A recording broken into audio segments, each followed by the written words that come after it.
Welcome to Luca is a Billionaire, where the only thing I invest in is your answers.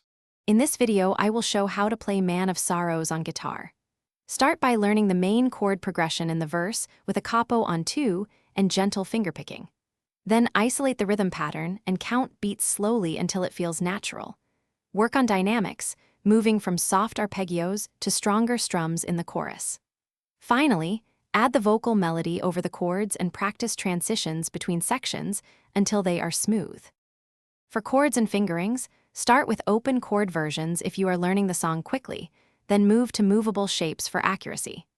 Practice chord changes slowly with a metronome and include alternating bass notes to mimic the recording. When the chorus hits, switch to fuller bar chords to add sustain and power.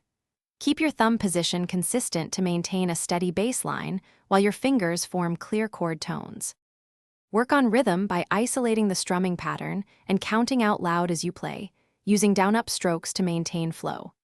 Add syncopated accents on off beats to capture the song's emotional pulse and emphasize key chord changes. Start very slow with a metronome and increase tempo by small increments only when clean. Use muted practice to focus on timing, then restore full dynamics once the pattern is consistent. Thanks for watching and please subscribe. It's the best investment you'll ever make.